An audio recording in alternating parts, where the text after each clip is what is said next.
Assalamualaikum Bre, selamat datang kembali di Guru Gembul Channel. 5 Februari 2026, Amerika Serikat dan Rusia sama-sama bersepakat untuk mengakhiri perjanjian nuklir mereka. Yang berarti baik Amerika Serikat maupun Rusia sekarang sama-sama tidak akan bisa mengawasi apa yang sedang dikembangkan oleh negara pesaing mereka. Dan ini sebenarnya menghancurkan harapan para analis karena mereka tuh berpikir bahwa Amerika Serikat dan Rusia itu sekarang aman-aman saja karena mereka mengawasi satu sama lain dalam hal pengembangan nuklir. Tetapi ketika perjanjian itu akhirnya putus, maka hampir pasti baik Amerika Serikat maupun Rusia itu akan sama-sama mengembangkan senjata nuklir mereka dalam skala yang lebih besar tanpa diawasi pihak lain. Sekarang baik Amerika Serikat maupun Rusia itu sama-sama memiliki sekitar 5.000 holodak nuklir yang kalau digunakan itu bisa menghancurkan seluruh kota-kota terbesar di seluruh dunia dan memusnahkan peradaban manusia. Bagaimana kalau itu dikembangkan bahkan jauh lebih besar lagi?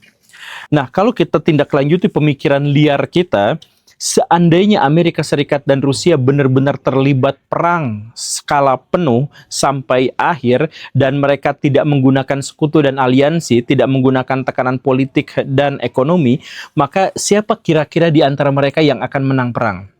Rusia atau Amerika Serikat? Saya akan mengajukan sebuah skenario yang akan menjelaskan bagaimana akhirnya, tetapi sebelum itu saya minta Baraya juga untuk menuliskan bagaimana prediksi Baraya atau proyeksi Baraya seandainya Amerika Serikat melawan Rusia 1-1 perang sampai akhir. Simak videonya sampai tuntas, silahkan tulis di kolom komentar.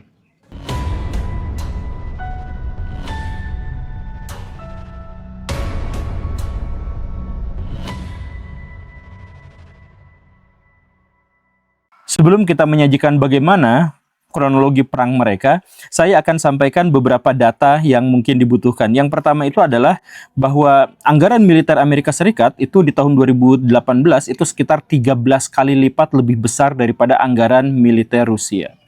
Ketika perang Rusia lawan Ukraina berkecamuk, Rusia meningkatkan sampai skala yang penuh anggaran militer mereka. Tetapi bahkan dengan posisi paling ngos-ngosan sekalipun, Rusia hanya mampu menjadi 1/7 kekuatan anggaran militer dibandingkan dengan Amerika Serikat. Itu yang pertama. Kemudian yang kedua, Angkatan Udara Amerika Serikat itu absolutely menang. 3 kali lipat lebih besar dan lebih kuat daripada Angkatan Udara Rusia. Pesawat tempurnya aja itu bahkan jauh lebih besar lagi, sekitar 5 kali lipat lagi, antara 14.000 pesawat tempur berbanding 4.000 pesawat tempur milik Rusia. Kemudian Angkatan Laut Amerika Serikat itu bahkan jauh lebih besar lagi, 6 kali lipat lebih besar dalam skala tonase. Jadi Angkatan Laut Amerika Serikat itu 8,2 juta ton, sedangkan Rusia hanya 1,4 juta ton. Angkatan Darat relatif seimbang, baik Rusia maupun Amerika Serikat, tetapi untuk artileri dan tank Rusia sedikit lebih unggul. Kemudian pasukan cyber, baik Rusia maupun Amerika Serikat memiliki kekuatan yang sangat besar, tetapi bentuknya agak sedikit berbeda dan Amerika Serikat sedikit lebih unggul. Di mana Amerika Serikat, harus kita garis bawahi di sini, tempat bermukim sekitar 58% produsen teknologi digital di seluruh dunia.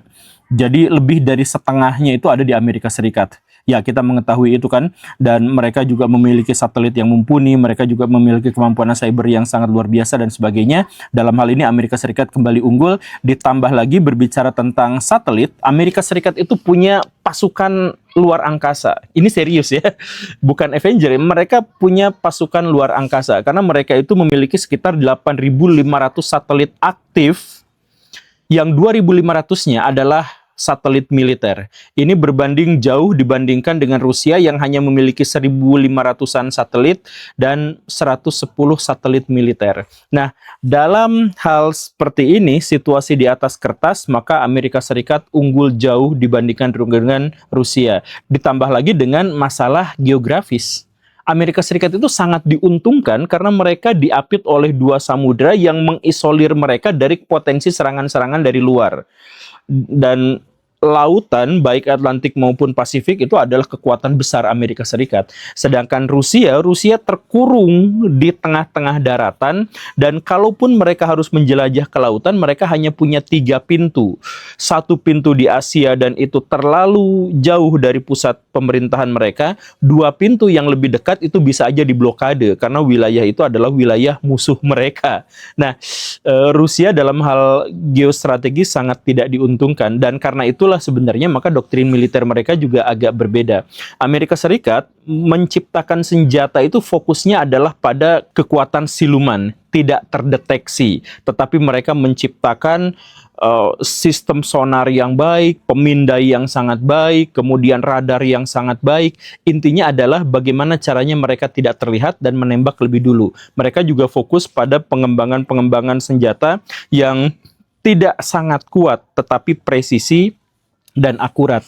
Sedangkan sebaliknya, Rusia mereka itu fokus pada kekuatan. Ketika mereka bikin bom nuklir, ledakannya luar biasa. Ketika mereka bikin rudal, ledakannya luar biasa. Mereka tamengnya juga sangat besar. Tank-tank mereka juga sangat berat. Tetapi mereka bising, mudah terdeteksi, mudah terlacak, dan bisa dipindai. Nah, itu adalah perbedaan karakteristik antara senjata-senjata mereka. Pesawat tempur Amerika Serikat itu jauh lebih boros, tidak efisien, dan susah dalam pertempuran jarak dekat. Tetapi mereka bisa memindai jarak jauh sekali dan menembak sebelum orang-orang Rusia sadar. Baliknya, orang-orang pilot-pilot Rusia itu dibekali dengan pesawat-pesawat yang mampu bermanuver lebih baik, kecepatannya lebih baik, membawa senjata yang lebih banyak, bahan bakarnya juga lebih banyak sehingga daya jelajahnya lebih luas, tetapi jangkauan pandangan mereka lebih terbatas. Nah, itu adalah situasi dan kondisi persenjataan mereka masing-masing, dan mari kita masuk bagaimana skenario perang itu akan terjadi. Entah bagaimana ceritanya, satu waktu Amerika Serikat dan Rusia memutuskan untuk berperang satu sama lain. Maka di hari pertama, hal yang mereka lakukan itu adalah mereka akan mencoba membutakan lawan masing-masing. Jadi dalam hal ini, instalasi-instalasi listrik, infrastruktur listrik, dan energi itu akan diserang duluan. Kemudian alat-alat komunikasi itu juga akan diserang, termasuk juga GPS dan sebagainya. Satelit-satelit akan ditembak, dihancurkan, dilaser, ditabrakan satu sama lain. Kemudian kabel internet bawah laut juga mungkin akan disabotase, bahkan akan diputus sama sekali. Kemudian pasokan logistik itu akan dihentikan, dirusak sedemikian rupa.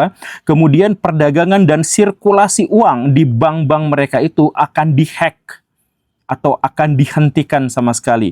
Dan berikutnya adalah bank data itu akan diserang habis-habisan secara sporadis. Ini dampaknya apa? Dampaknya bukan hanya terhadap Amerika Serikat dan Rusia. Ini dampaknya adalah terhadap seluruh dunia. Internet global itu akan mati di beberapa hari pertama, kemudian menyala, tapi dalam situasi yang sangat lambat, sangat-sangat lambat. Jadi Baraya tidak akan bisa nonton siaran langsung perang Amerika Serikat melawan Rusia. Itu hampir mustahil, karena bahkan YouTube pun mungkin hanya akan bisa diakses oleh sedikit orang saja. Tapi kalau seandainya Baraya mungkin punya kesempatan untuk melihat, maka di situ Rusia akan menggunakan laser-laser darat mereka untuk menyerang satelit-satelit Amerika Serikat di angkasa. Kemudian satelit Rusia itu ada beberapa di antaranya yang punya protokol untuk menabrak ke satelit yang lain. Dan bahkan mereka juga sebenarnya memiliki rudal untuk menyerang satelit Amerika Serikat. Dan Amerika Serikat tidak akan tinggal diam, karena semua teknologi yang dimiliki Rusia dalam hal itu, Amerika Serikat juga memilikinya. Amerika Serikat juga bisa nge-hack, bisa nge-jamming, dan hal-hal yang lainnya. Pokoknya hari pertama, kabel internet di bawah dan satelit-satelit itu akan menjadi sasaran pertama untuk membutakan lawan-lawan mereka. Amerika Serikat jauh lebih unggul dalam digitalisasi, cuman masalahnya mereka juga akhirnya menjadi jauh lebih rentan. Karena mereka memiliki satelit yang lebih banyak, maka mereka juga menjadi sasaran yang lebih empuk daripada Rusia. Dan karena mereka memiliki sistem digitalisasi yang sangat rumit dan sangat kompleks, maka serangan terhadap 1-2 kekuatan digital mereka itu akan berdampak jauh lebih besar daripada yang mungkin dimiliki oleh Rusia. Maka dan ditambah lagi Rusia itu memiliki protokol bahwa kalau perang itu akan terjadi, maka Rusia pasti akan menutup akses internet mereka, internet global mereka, dan mereka pindah kepada internet lokal mereka yang sangat-sangat dirahasiakan. Itu Rusia memiliki itu. Jadi dalam hal ini saya pikir kekuatan masih akan berimbang. Amerika Serikat lebih unggul tetapi lebih rentan, Rusia lebih lemah tetapi mereka punya protokol cadangan. Dan karena perang cyber di hari pertama itu akan benar-benar sangat ekstrim, maka baik Rusia maupun Amerika Serikat itu langsung akan pindah ke mode perang berikutnya. Rusia dalam hal ini itu kemungkinan besarnya itu akan memindahkan kekuatan politik dan militer mereka itu ke tempat ke tempat lain selain Moskow, atau di Moskow tetapi bukan di istananya. Mereka punya bunker-bunker rahasia, punya tempat-tempat rahasia, dan mereka juga punya pusat komando yang tidak diketahui, masih dirahasiakan. Sedangkan Amerika Serikat itu akan memenuhi pangkalan-pangkalan militer mereka yang mengepung Rusia itu dengan seluruh kekuatan tempur mereka. Sangat masuk akal ketika 11 kapal induk, bahkan 12 kapal induk Amerika Serikat itu akan benar-benar dikerahkan dalam hal ini. Dan kemudian di hari kedua, sesuatu yang sudah pasti akan terjadi, yaitu drone-drone akan bertebangan kemana-mana, mungkin jumlahnya sampai puluhan ribu. Kemudian rudal-rudal balistik, rudal-rudal jelajah akan mulai ditembakkan satu sama lain, dan perang akan berkecamuk dengan sangat ekstrimnya. Dalam hal ini, perang terjadi di sekitaran dan di dalam wilayah Rusia. Karena Rusia tidak mungkin ada di posisi yang ofensif, mereka pasti ada di posisi yang defensif, karena keterbatasan mereka untuk menyerang Amerika Serikat. Ya, karena kesulitan geografis mereka. Jadi Amerika Serikat akan mengepung, dan karena itulah maka Rusia fokusnya itu adalah bagaimana cara menghancurkan armada-armada Amerika Serikat dan menghancurkan pangkalan-pangkalan militer Amerika Serikat. Kapal-kapal induk Amerika Serikat itu akan diburu habis-habisan oleh kapal-kapal selam milik Rusia. Sebaliknya, Amerika Serikat akan fokus mencari pusat-pusat komando milik Rusia dan menghancurkannya, memutus garis komandonya kalau bisa. Dan luar biasanya, Amerika Serikat pasti akan memburu kapal-kapal selam milik Rusia, dan lebih mungkin mereka menemukannya lebih dulu daripada Rusia menemukan kapal selam Amerika Serikat. Jadi posisinya adalah kapal induk Amerika Serikat akan menjadi pusat komando untuk melakukan serangan terhadap Moskow, tetapi kapal induk itu sama sekali tidak aman karena rudal-rudal balistik Rusia itu akan benar-benar memfokuskan serangan ke sana, ditambah dengan kapal-kapal selam Rusia, tapi kapal-kapal selam Rusia juga akan diburu oleh kapal-kapal selam Amerika Serikat yang jauh lebih hening. Jadi ini benar-benar mengerikan, dan setiap rudal-rudal yang dimiliki baik oleh Amerika Serikat maupun Rusia itu rudal-rudal dengan teknologi yang gila-gilaan, Bara, ya. Sebelum kita membahas tentang bagaimana bentuk ledakannya, kita bayangkan bagaimana kecepatan mereka. Kecepatan rudal-rudal balistik Amerika Serikat dan Rusia itu bisa di atas 20 Mach. Itu Bandung-Surabaya itu 1,5 menit. Itu secepat itu. Jadi di-intercept-nya tuh gimana gitu. Itu kesulitannya itu. Dalam prediksi yang paling sederhana, mungkin rudal-rudal itu berhasil diintersep hanya sekitar 40-50% saja. Sisanya tembus.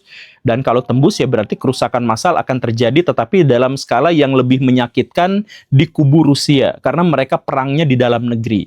Jadi Moskow mungkin akan hancur berantakan, dan pangkalan-pangkalan militer Amerika Serikat yang dekat dengan Moskow itu juga akan hancur berantakan, tapi negara induk Amerika Serikat sampai sebatas itu masih aman. Keunggulan Amerika Serikat lagi-lagi harus kita tekankan adalah pada kekuatan udara dan kekuatan laut. Mereka itu punya B2 Cirit dan rudal yang dibawa itu bisa menghancurkan bunker yang sampai 60 meter, 70 meter dan sebagainya. Jadi kekuatan-kekuatan Amerika Serikat itu bisa besar. Tetapi dalam hal ini Rusia tuh punya keunggulan, yaitu protokol mereka tuh lebih nekat. Karena mereka sadar mereka kalah dalam semua front dalam perang terbuka melawan Amerika Serikat, maka protokol mereka itu memang lebih resisten gitu. Jadi semakin mereka didekati oleh krisis kekalahan, maka semakin besar potensi komando-komando itu akan terpisah secara otonom, dan bahkan mereka itu akan mengaktifkan perimeter mereka, yaitu dead hand. Berarti tahu lah ya, kita semua udah tahu dead hand. Dead hand itu adalah protokol militer di Rusia, di mana kalau ada gangguan yang ekstrim, di mana sampai misalkan ya Putin terganggu atau menterinya mati atau komandan militer mereka dan sebagainya, dan kemudian tidak ada, misalkan satu wilayah sudah dilumpuhkan sehingga tidak bisa melawan lagi, misalkan dalam situasi yang seperti itu mereka tuh bisa meluncurkan nuklir secara otomatis. Jadi nggak ada yang mencet tombol nuklir, itu bisa nembak sendiri. Itu yang namanya dead hand. Jadi tangan yang udah mati tapi masih bisa mencet nuklir gitu. Itu situasi yang terjadi di Rusia, dan itu lebih mungkin terjadi karena Rusia lebih mungkin terdesak dengan kekuatan yang sangat besar dari Amerika Serikat. Pendekatan yang lebih jelasnya lagi adalah seperti ini, Baraya. Perang itu adalah perang dua kolosal, dua titan raksasa di dunia. Jadi ini bukan hanya soal siapa yang lebih banyak jumlah pasukannya, tetapi soal siapa yang memiliki sumber daya yang bisa meregenerasi pasukan perang mereka. Itu masalahnya tuh di situ. Dan karena perangnya ada di negeri Rusia hampir pasti, maka Rusia itu akan jauh lebih tersendat dan terhambat dalam memperbarui setiap mesin-mesin perang mereka. Sedangkan Amerika Serikat perangnya di situ, mereka bisa pabrik-pabrik mereka itu bisa digenjot sampai berkali-kali lipat gitu. Sama seperti yang dulu pernah terjadi di Perang Dunia Kedua, di mana mereka itu bisa melipat gandakan sampai 100 kali lipat kekuatan regenerasi pasukan mereka itu gitu. Nah, jadi Rusia akan lebih mungkin kepepet, dan kemudian mereka akan lebih mungkin menggunakan protokol dead hand. Dan akhirnya apa? Mungkin kapal-kapal selam mereka akan meluncurkan Poseidon, kemudian armada di darat mereka yang rudal balistik Rusia itu kan bisa bergerak, bisa move kemana-mana gitu ya, fleksibel, dan mereka bisa mengirimkan Satan 2 ke Amerika Serikat, dan Satan 2 itu rudal nuklir yang paling ekstrim, Baraya. Jadi mereka ditembakkan keluar angkasa dengan kecepatan yang tidak mungkin bisa dikejar, tidak mungkin bisa diintercept. Kemudian ketika sampai mendekat ke posisi sasaran, dia beranak, kayak bakso beranak gitu, dia beranak, jadi nuklir-nuklirnya akan disebar lagi dari situ gitu, kemana-mana. Itu bisa sampai bawa 16 huludak nuklir yang terpisah gitu. Nah, kalau Satan itu digunakan, Sarmat namanya ya, tapi dikatain sama Amerika Serikatnya setan gitu, Satan 2. Kalau itu digunakan, maka Amerika Serikat benar-benar akan kelabakan, dan dia pasti juga akan nyerang balik. Karena mereka, baik Rusia maupun Amerika Serikat, punya punya sama-sama protokol bahwa kalau mereka diserang satu aja pakai nuklir, maka mereka akan balas serangan dengan kekuatan penuh nuklir juga. Gitu. Dan akhirnya perang nuklir terjadi, dan alhamdulillahnya perang nuklir itu hanya akan berlangsung selama 72 menit saja. Insya Allah 72 menit saja. Tetapi itu akan menghancurkan setidak-tidaknya 3 miliar manusia, dan 5 miliar manusia berikutnya itu terancam meninggal dengan cara yang jauh lebih menyiksa, jauh lebih lama, pelan-pelan, tapi pasti mati. Karena iklim berubah drastis, kemudian suhu turun, muncullah yang namanya musim dingin nuklir. Radiasi di mana-mana, matahari tidak bisa menyampaikan cahayanya ke bumi, pasokan makanan semuanya lumpuh gara-gara tidak ada fotosintesis dan sebagainya. Bahkan ketika perang itu terjadi saja, sebelum berakhir, ketika perang itu terjadi saja, itu dipastikan orang di seluruh dunia banyak yang mati kelaparan. Karena pasokan listrik, pasokan internet, pasokan logistik, pasokan makanan, pasokan energi semuanya terhenti lebih dari 50%, maka manusia-manusia akan kelabakan, saham-saham akan berjatuhan, Bitcoin hanya tersisa 2.000 perak dan sebagainya. Itu pun kalau masih ada yang mau dibeli. Iya. Dan ketika perang 72 menit itu benar-benar terjadi dengan menggunakan nuklir, maka 3 miliar manusia akan meninggal seketika, 5 miliar manusia akan meninggal dalam 1 tahun berikutnya. Dan diperkirakan manusia yang bisa bertahan di bumi hanya ada di kisaran 200 juta sampai 700 juta saja.